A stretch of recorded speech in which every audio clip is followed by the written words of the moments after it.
یہ بیان چل رہا ہے عالم میر حضرت جی مولانا سعد صاحب کا روزے کو لے کر۔ بہت سے روزدار ایسے ہوئے ہیں جو بھوکے پیاسے رہتے ہیں اور اللہ تعالیٰ کی نظروں میں ان کے روزے کی کوئی اجر کا ثواب کا وعدہ نہیں ہے۔ تو آئیے ساتھیو ہم اور آپ مل کر سنتے ہیں اس بیان کو، حضرت جی کیا فرماتے ہیں روزے کے متعلق، کس طرح جو ہے ہم اور آپ کو روزے رکھنا چاہیے۔ تمام احکام بھی انسان کے اعضاء کے مجموعے کی طرح احکام کا بھی مجموعہ ہے، احکام کا بھی مجموعہ ہے۔ ایک روزہ ہی ہے، ایک روزہ ہی ہے۔ اس کو غور کر لو کہ اگر روزے میں ہم یہ خیال کریں کہ کھانا پینا نہیں ہے، بیوی سے ملنا نہیں ہے، تو اس کا مطلب یہ ہوا کہ ہم نے روزے میں صرف پیٹ کا خیال کیا،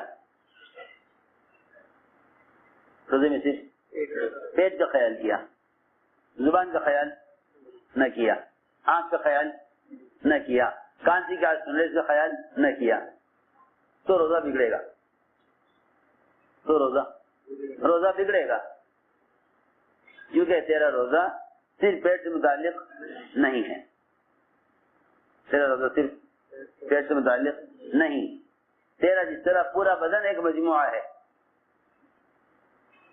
سارے بدن کے تمام اعضاء کو روزے پر لاؤ، جس طرح بدن کے تمام اعضاء کو نماز میں استعمال کرتے ہو، جس طرح بدن کے تمام اعضاء کو نماز میں استعمال کرتے ہو۔ آنکھ کو پابند کرو نماز میں کہ یہاں کے علاوہ کہیں نہ دیکھیں، زبان کو پابند کرو کہ ذکر اور قرآن کے علاوہ کچھ نہ کہے،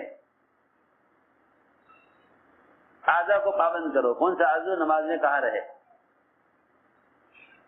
جس طرح نماز میں پورے بدن کے استعمال کا نام نماز ہے، اس طرح روزے میں پورے بدن کے استعمال کا نام روزہ ہے۔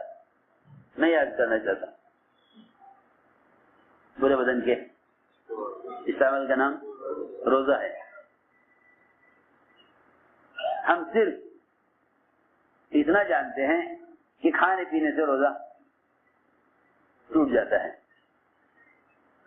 حالانکہ ہمیں نہیں معلوم کہ اس انسان کے جسم کے اعضاء کا جو مجموعہ ہے، اس میں ایک چھوٹا سا عضو اگر غلط استعمال ہو تو اس کا باقی اعضاء پر کیا اثر پڑے گا، باقی اعضاء پر کیا اثر پڑے گا، اس کو میں سمجھانا چاہتا تھا۔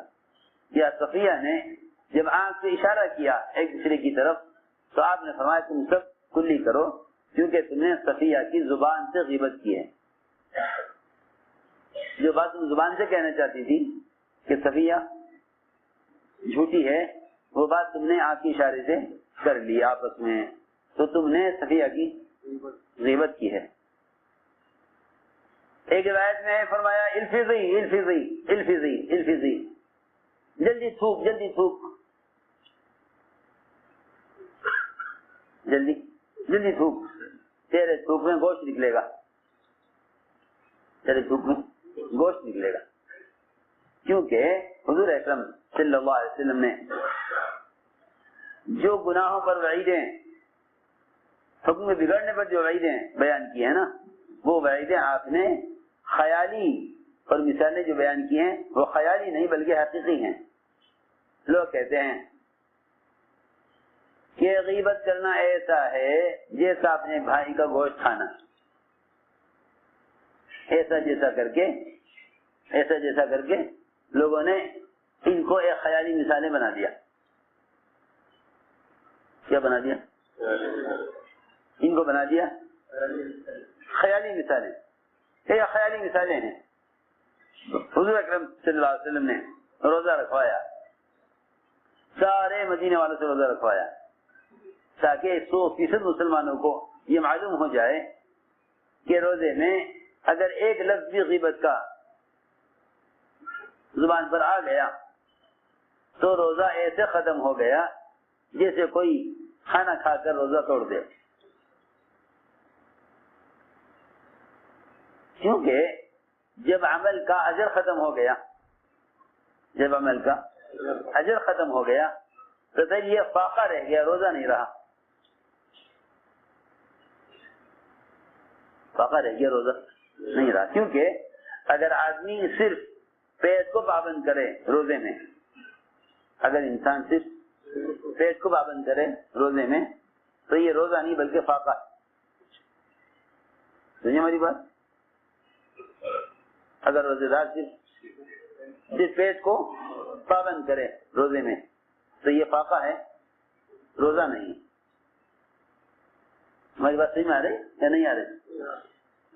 اگر صرف پیٹ کو پابند کرے کہ مجھے کھانا پینا نہیں ہے تو صرف پیٹ کو پابند کرنا روزے میں یہ فاقہ ہے، روزہ نہیں ہے. یہ فاقہ ہے، روزہ نہیں. یہ فاقہ ہے، روزہ نہیں ہے. کیونکہ میں نے عرض کیا روزے کا حکم پورے بدن کے لیے ہے، روزے کا حکم پورے بدن کے لیے ہے. جس طرح نماز ایک حکم ہے مگر سارے اعضاء سے متعلق ہے. نماز ایک حکم ہے مگر سارے اعضاء سے متعلق ہے. نماز ایک حکم ہے مگر سارے اعضاء سے متعلق ہے. اس طرح روزہ بھی ایک حکم ہے مگر وہ سارے اعضاء سے متعلق ہے. اگر ہم باتیں کر رہے ہیں آپس میں،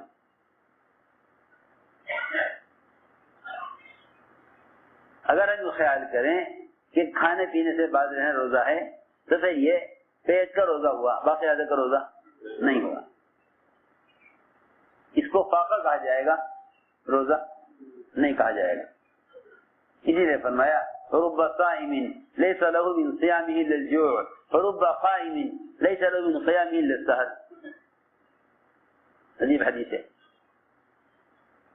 رب صائم ليس له من صيامه الا الجوع ورب قائم ليس له من قيامه الا السهر. بہت سے ایسے روزے دار ہیں کہ ان کے روزے کی حیثیت اللہ کے نزدیک فاقے سے کم نہیں ہے، فاقہ ہے. ان کا روزہ فاقے سے زیادہ نہیں ہے. ڈاکٹر کہہ دیتے ہیں آپ کا علاج ہوا ہے، آپ 24 گھنٹے تک کچھ نہیں کھائیں گے. پیٹ کے آپریشن ہوتے ہیں نا لوگوں کے، جب آپ کو 24 گھنٹے کچھ نہیں کھانا، بالکل چیز نہیں کھائیں گے تو کیا فرق ہوا؟ ڈاکٹر اگر ایک مریض کو 24 گھنٹے کھانے سے روک دے، 12-13 گھنٹے کھانے سے روک دے، ادھر ہم 12-13 گھنٹے کا روزہ رکھ لیں، یہ کھانا نہیں ہے. انسان کے بدن کے جتنے بھی اعضاء ہیں ان سارے اعضاء کی ہر چاہت کو روزے کے لیے قربان کرنا یہ روزہ ہے. حضور اکرم صلی اللہ علیہ وسلم نے سارے مدینے والے سے روزہ رکھوایا، سب سے روزہ رکھوایا اور یہ فرمایا میری اجازت کے بغیر کوئی افطار نہ کرے. ایک آتا تھا آپ کے سامنے، اجازت لیتا، آپ اجازت دیتے، وہ افطار کرتا. ایک نے آ کر کہا کہ 2 لڑکیاں ہیں، آپ کے پاس آنے سے شرما رہی ہیں اور صبح سے روزے سے ہیں، اس وقت حالت ان کی خراب ہے، اگر اور تاخیر ہوئی تو ایسا نہ ہو کہ وہ پیاس کی شدت سے جان دے دیں، مرنے والی ہیں بالکل. آپ اجازت دے دیجیے کہ وہ روزہ رکھیں، وہ افطار کر لیں. آپ نے فرمایا ان کو یہاں لے کر آؤ. کیا شرماتی ہیں آپ کے پاس آنے سے شرماتی ہیں. اور صحیح بات ہے کہ جو آدمی عمل کو بگاڑ لے گا وہ اللہ کے یہاں عمل پیش کرنے سے شرمائے گا. اس نے کہا آ کر کہ جی وہ تو آ کر آنے سے شرماتی ہیں. فرمایا نہیں، لے کر آؤ ان کو. روایت میں ہے حضور اکرم صلی اللہ علیہ وسلم نے دونوں سے کہا کہ اس پیالے میں قے کرو، پیالے میں قے کرو. ایک نے قے کی تو اس کی قے میں انسان کا تازہ گوشت کچا، جبکہ سوائے درندے کے کچا گوشت انسان کوئی نہیں کھا سکتا. کچا گوشت انسان کا لحم عبیس روایت میں ہے، تازہ کچا گوشت واقعی میں نکلا. پیالہ آدھا ہو گیا. دوسری جگہ تو بھی قے کر, اس نے بھی قے کی, پورا پیالہ ان کی قے سے تازے کچے گوشت سے بھر گیا. تازے کچے سب صحابہ کو دکھلایا, یہ دیکھو یہ کچا تازہ گوشت ہے, تاکہ آئندہ کو یہ نہ کہے کہ یہ تو ایک مثال کے طور پر سمجھانے کو کہہ دیا کہ انسان کا یہ مسلمان کی غیبت کرنا ایسا ہے جیسا اس کا گوشت کھانا. نہیں, ہم تمہیں حقیقی طور پر, مشاہدے کے طور پر یقین پر دکھلا دیتے ہیں. تو میں نے عرض کیا, آنکھ سے اشارہ کیا حضرت صفیہ کی بات پر ازواج مطہرات نے. کتنی غیبت ہوتی ہے, کتنی غیبت ہوتی ہے صبح سے شام تک. شاید پوری دنیا میں کسی مخلوق, کسی جانور کا گوشت اتنا نہیں کھایا جاتا جتنا مسلمان کا گوشت کھاتا ہے. یہاں بکرے کا, بھینس کا گوشت 1 کلو کھا لے, 2 کلو کھا لے, پیٹ بھر جاوے گا. لیکن غیبت کرنے والوں کو گھنٹے گزر جاتے ہیں غیبت میں, وہ یہ بھول جاتے ہیں کہ ہم حقیقی طور پر گوشت کھا رہے ہیں. حضور اکرم صلی اللہ علیہ وسلم نے گوشت دکھلا کر آنکھوں سے بتلا دیا. آپ نے فرمایا اگر میں قے نہ کراتا, اگر میں ان سے قے نہ کراتا اور قے میں ان کے پیٹ سے گوشت نہ نکلواتا تو جہنم کی آگ اس گوشت کو کھاتی. جہنم کی آگ اس گوشت کو کھاتی. ساری بات یہ سمجھانے کے لیے عرض کر رہا کہ قیام اور صیام یہ دونوں چیزیں, قیام اور صیام یہ دونوں چیزیں, رات کا یہ عبادت, دن بھر کا روزہ, یہ دونوں چیزیں ایمان اور احتساب کے ساتھ ہیں. ایمان اور احتساب. اللہ اس پر کیا دینے والے ہیں, اللہ اس پر کیا دینے والے ہیں, سوچو, غور کرو. ایک شخص کا گھر تیار ہو جائے, ایک شخص گھر تیار ہو جائے, سارے کمرے, سارے گھر کا پورا نقشہ تیار ہو جائے, پورا ڈھانچہ تیار ہو جائے. اس کے بعد مزید 1 سال پورا اس گھر کے اندر, اس گھر کو مزین کرنے میں 1 سال مزید لگے, 1 سال مزید 1 سال لگے. بتاؤ اس گھر میں داخل ہونے کا کتنا شوق ہوگا.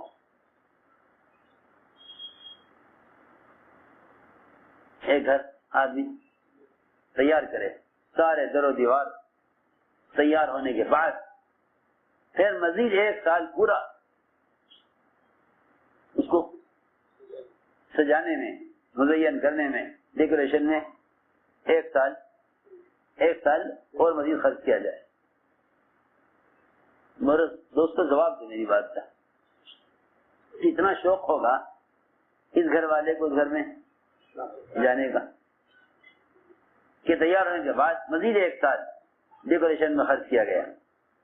یہ تو ہمارا حال ہے کہ ہم انسانوں سے کہیں کہ ایسا گھر تیار کرو, پھر 1 سال اس گھر کو مزین کرنے میں خرچ کرو. کتنا شوق ہوگا اس گھر کو دیکھنے کا. لیکن اللہ رب العزت 1 سال خود روزے دار کی جنت کو مزین کرنے میں صرف کرتے ہیں, جہاں اللہ تعالی کے ایک امر سے برق جھپکنے کے بقدر اتنی دیر میں ایک مومن کی جنت مزین ہو سکتی ہے. ایک مومن کی جنت کو ایک اشارے سے اللہ تعالیٰ سجا سکتے ہیں, تیار کر سکتے ہیں, اور کتنا مزین کر سکتے ہیں. اس کے لیے ایک پورا سال رمضان کے انتظار میں روزگار کے لیے جنت کو مزین کیا جاتا ہے. پورا سال بتاؤ تو پھر رمضان میں کے داخل ہونے کا کتنا شوق ہونا چاہیے. ایک سال سے جس کام کے لیے کرنے والے کے لیے جنت کو مزین کیا جا رہا ہو اس کا کتنا شوق ہونا چاہیے, اس کا کتنا شوق ہونا چاہیے کہ پورے سال جنت کو سجایا جاتا ہے, پورے سال رمضان کے انتظار میں اور رمضان کے روزہ دار کے استقبال میں ایک پورا سال جنت کو سجایا جاتا ہے.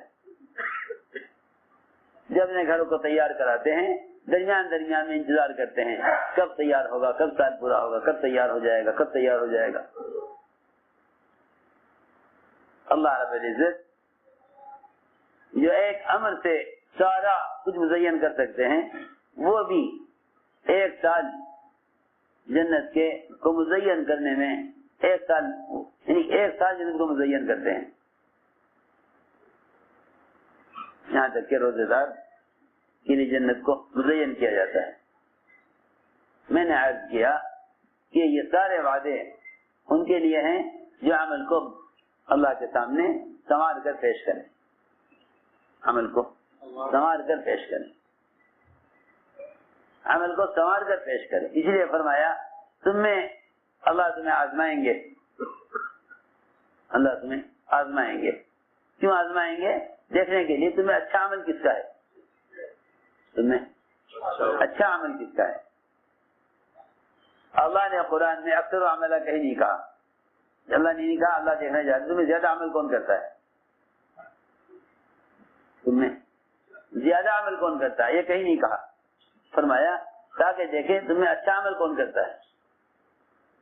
لوگ روزوں کا, تلاوت کا, طواف کا,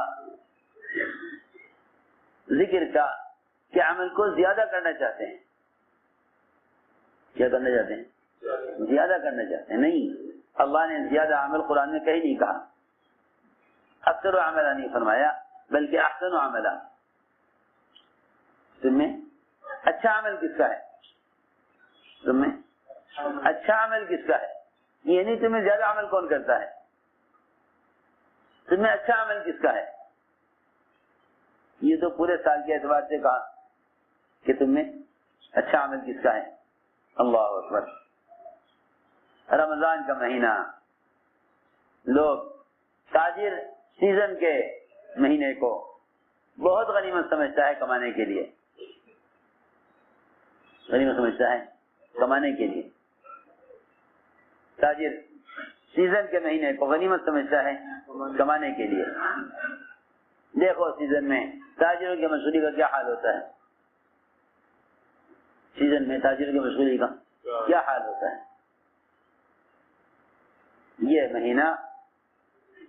یہ مہینہ دعوت عبادت کو جمع کرنے کا ہے. لوگ سمجھتے ہیں رمضان کا مہینہ خلوت کا, عبادت کا, سونے کا ہے. یہ غلط خیال ہے, یہ غلط خیال ہے, یہ غلط خیال ہے. کھانے, سونے اور عبادت کے لیے نہیں بلکہ دعوت عبادت کو جمع کرنے کا مہینہ ہے. دعوت عبادت کو جمع کرنے کا مہینہ ہے. کیونکہ شیطان کی قوت, شیطان کی ساری قوت دو چیزوں سے روکنے پر لگتی ہے. شیطان کی قوت دو چیزوں سے روکنے پر لگتی ہے, ایک دعوت سے, ایک عبادت سے. دعوت سے, دوسرے عبادت سے.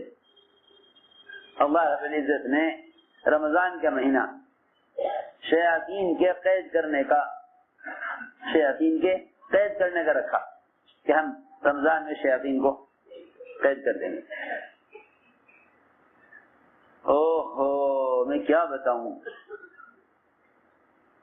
رمضان میں شیاطین کو قید کرنے کی حکمت کیا ہے. تو میری بات دھیان سے سننا, رمضان میں شیاطین کو قید کرنے کی حکمت کیا ہے. اللہ تعالی انسان مسلمانوں کے اس عذر کو ختم کر کے دکھانا چاہتے ہیں کہ کوئی یہ کہے کہ میں تو گناہ سے بچنا چاہتا تھا مگر شیطان نے مجھے گناہ میں مبتلا کر دیا. میں تو نیکی کے کام، عبادت کے، تلاوت کے، ذکر کے، اللہ کے راستے میں نکلنے کے اعمال کرنا چاہتا تھا، مگر کیا کروں، شیطان عمل نہیں کرنے دیتا. تو ساتھیوں، یہ تھا بیان عالم امیر حضرت جی مولانا سعد صاحب کا روزے کے متعلق، جیسے کہ آپ حضرات نے سنا.